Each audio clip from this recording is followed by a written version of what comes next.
여호수아 14장 6절에서부터 12절입니다. 그때 유다 자손이 길갈에 있는 여호수아에게 나오고 그니스 사람 여분의 아들 갈렙이 여호수아에게 말하되 여호와께서 가데스 바네아에서 나와 당신에게 대하여 하나님의 사람 모세에게 이르신 일을 당신이 아시는 바라. 내 나이 40세에 여호와의 종 모세가 가데스 바네아에서 나를 보내어 이 땅을 정탐하게 하였으므로 내가 성실한 마음으로 그에게 보고하였고 나와 함께 올라갔던 내 형제들은 백성의 간담을 놓게 하였으나 나는 내 하나님 여호와께 충성하였으므로 그날에 모세가 맹세하여 이르되 내가 내 하나님 여호와께 충성하였은즉 내 발로 밟는 땅은 영원히 너와 내 자손의 기업이 되리라 하였나이다. 이제 보소서 여호와께서 이 말씀을 모세에게 이르신 때로부터 이스라엘의 광야에서 방황한 이 45년 동안을 여호와께서 말씀하신 대로 나를 생존하게 하셨나이다. 내가 오늘 85세로 돼 모세가 나를 보냈던 날과 같이 오늘도 내가 여전히 강건하니 내 힘이 그때나 지금이나 같아서 싸움이나 출입에 감당할 수 있으니 그날에 여호와께서 말씀하신 이 산지를 지금 내게 주소서. 당신도 그날에 들으셨거니와 그곳에는 아낙 사람이 있고 그 성읍들은 크고 견고할지라도 여호와께서 나와 함께 하시면 내가 여호와께서 말씀하신 대로 그들을 쫓아내리이다 하니. 아멘. 오늘 본문의 말씀을 통해서 여러분에게 약속을 믿고 사는 사람이라 하는 주제로 말씀을 전하려고 합니다. 오늘 본문에 나오는 사람은 갈렙이라고 하는 사람입니다. 갈렙은 누굴까요? 45년 전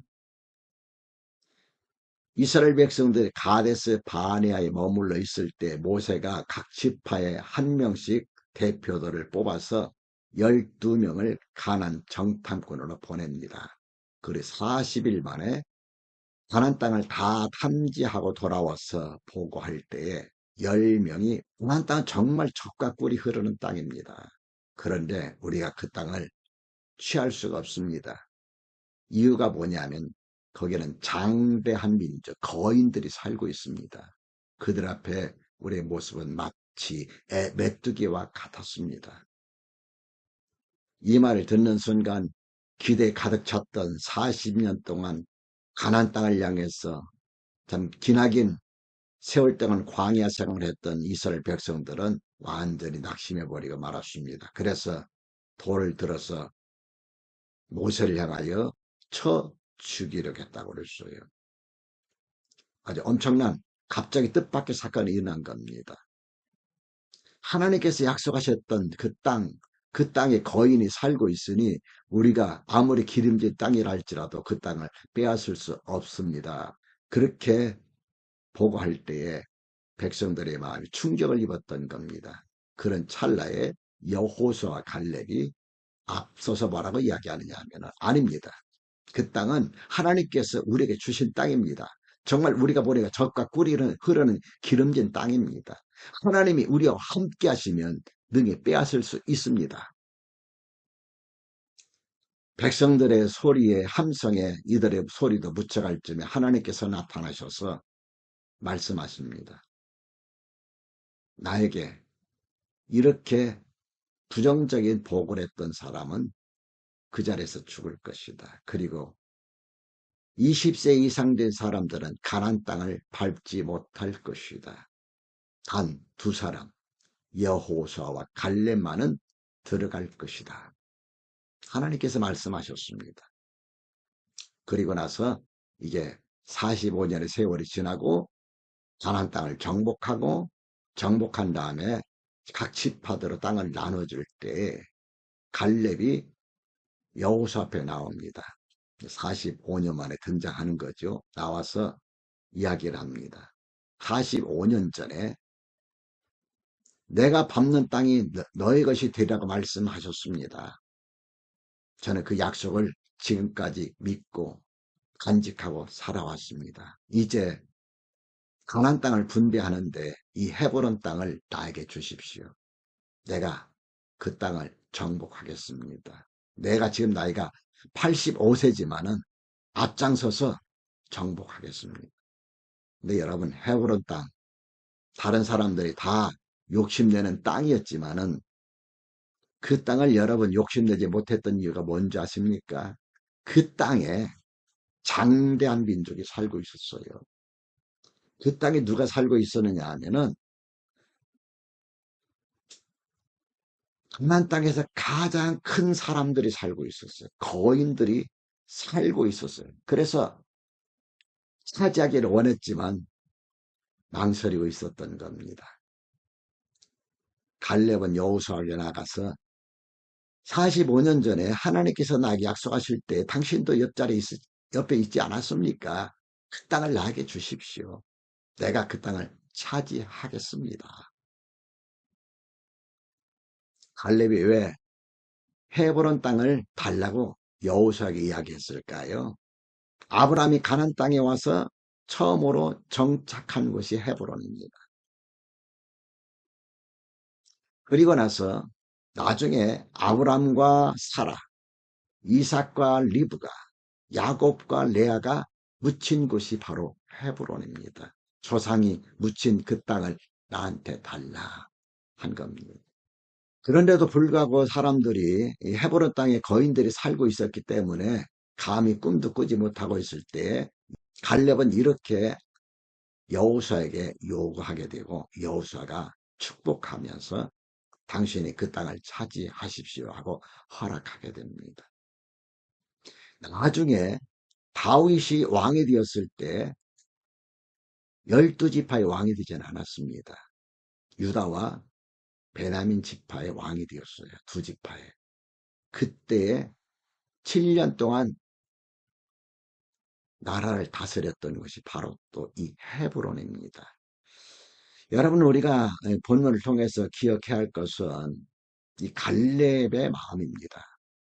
갈렙이 그런 여호수아와 더불어서 최연장자임에도 불구하고 40여 년 넘게 한 번도 자기 자신을 드러내지 아니하고 살아왔다는 것과, 그리고 또 한 가지는 그의 가슴에 하나님께서 약속하신 약속을 품고 살았다는 겁니다. 간직하고 살았다는 겁니다.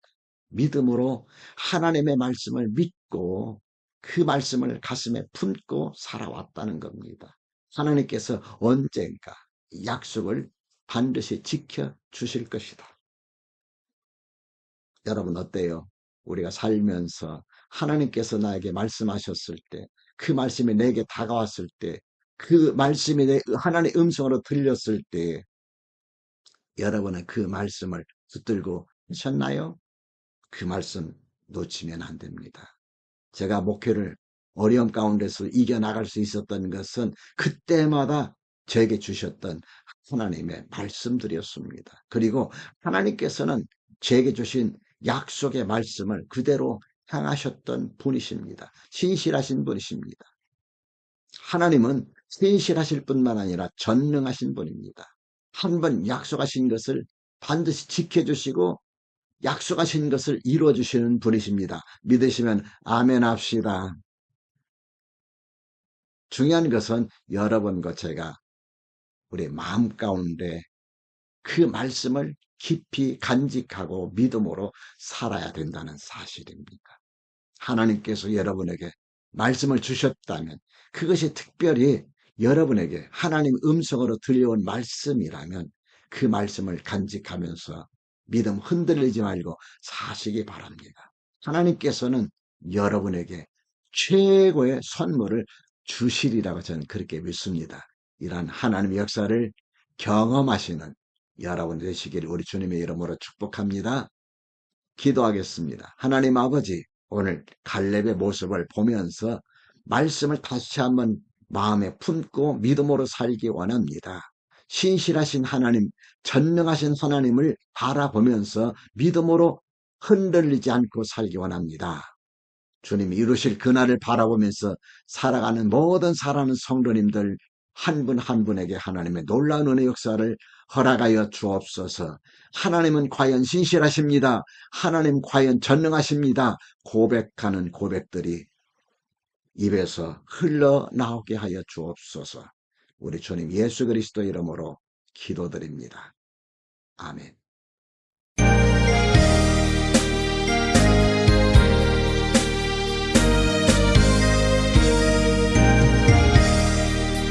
나의 생명 되신 주님 앞에 나아갑니다.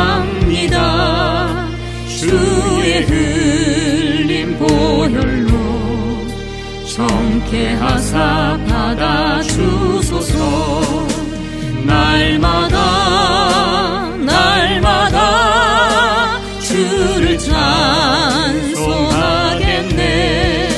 주의 사랑 줄로서 나를 굳게 잡아내소서. 괴로운 세상 지낼 때 나를 인도하여 주소서. 주를 믿고 나가면 나의 길을 잃지 않겠네. 날마다 주를 찬송하겠네. 주의 사랑 줄로서 나를 굳게 잡아내소서. 세상 살아갈 때에 주를 더욱 사랑합니다. 밝고 빛난 천국에 나의 영혼 들어가겠네. 날마다 주를 찬송하겠네. 주의 사랑 줄로서 나를 굳게 잡아내